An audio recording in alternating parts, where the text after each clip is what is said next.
If you run your own online business and you're confused about the distinctions between LLCs and S corporations, have I got a treat for you today. Oh boy. Or maybe you're just confused about S corps in general, because I know most people don't typically think about S corporations. Well, I do have a treat for you today, because today I'm going to share with you what S corporations are, the benefits and the drawbacks to S corporations, and I'm going to help you figure out whether or not an S corporation is something you need to be thinking about for your online business. Let's do this.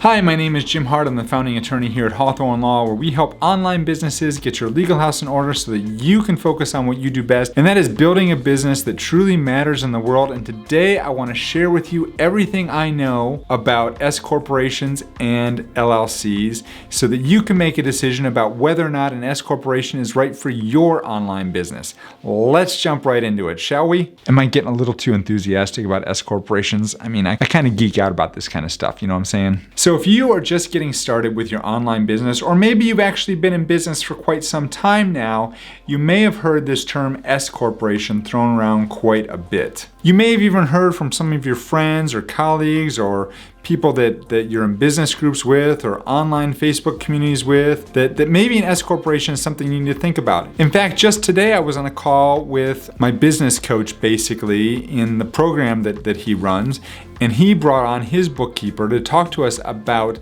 a bunch of different things in terms of the financial aspects of running an online business. But one of the things she mentioned at the very end of the call was that it's really important to also think about an S election if you're at a place where that would be appropriate for your online business. Stay tuned to the very end, because we're going to talk about whether or not that is appropriate for you. And this is especially timely because if you are running a business that is taxed as an S corporation, then today, September 15th, is tax day, meaning today is the day that you need to get your income tax done. So, oh shoot, I gotta run. I'm just kidding. I did that tax return like 10 minutes ago, so we're good. So before we get into the potential, I'm having a hard time today. I'm failing to show up kind of like my Browns failed to show up yesterday in Baltimore.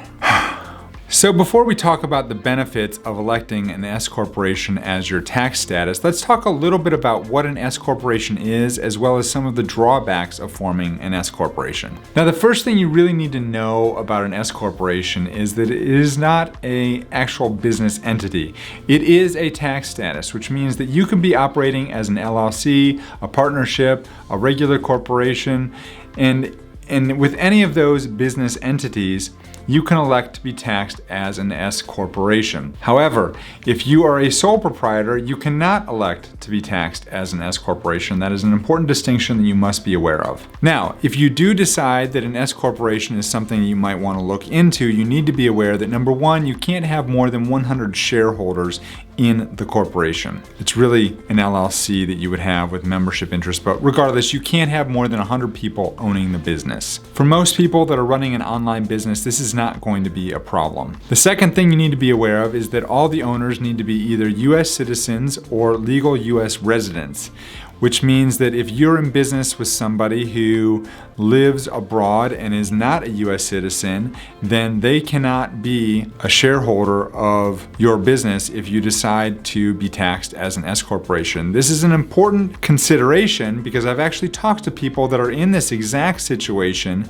and if you make that S election with a business owner who lives overseas and is not a US citizen, that can get you into a lot of hot water with the IRS, and it's going to cost you a lot of money and potentially a lot of legal bills when you hire that tax accountant to help you out. The other thing that this means is that you cannot have your S corporation be owned by another legal entity. So an LLC cannot own an S corporation. A corporation cannot own an S corporation. And finally, and this is a bit nuanced and probably more than you even need to know or care to know, but you can only have one class of stock as an S corporation. All right, now that you know what an S corporation is, and assuming you meet all those criteria, let's talk about the downfalls of forming an S corporation. Because nothing is perfect, and even S corporations are not perfect. They can save you a lot of money if you do them right, but they're by no means perfect. So the first thing you want to be aware of is that it is expensive and complicated and time consuming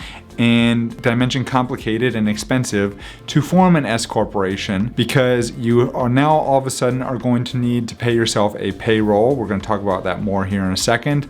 You're going to need to file a separate tax return, and you're probably going to need an accountant to do all this for you. In general, it typically costs between $1,000 to $2,000 per year to make sure that you're set up properly and running the LLC that's taxed as an S corporation the right way. And finally, you must pay yourself a reasonable salary if you're going to be taxed as an S corporation. A lot of people don't really understand what a reasonable salary is. Let me tell you really quick. It's basically the amount of money that you would pay yourself if you were to hire yourself to do your job for your LLC. Does that make sense? So now that we've gone through all the drawbacks and horrible things that can happen when you elect that S corporation status, let's talk about the main benefits and why it might be worth it to you to form an S corporation. When you form your LLC, you are taxed as a disregarded entity, which is the same way you'd be taxed if you were a sole proprietor. That means that you do not actually take a salary from your business. I know this is going to confuse a lot of you out there, but you do not take a salary from your business. What you do is you pay yourself distributions from the business,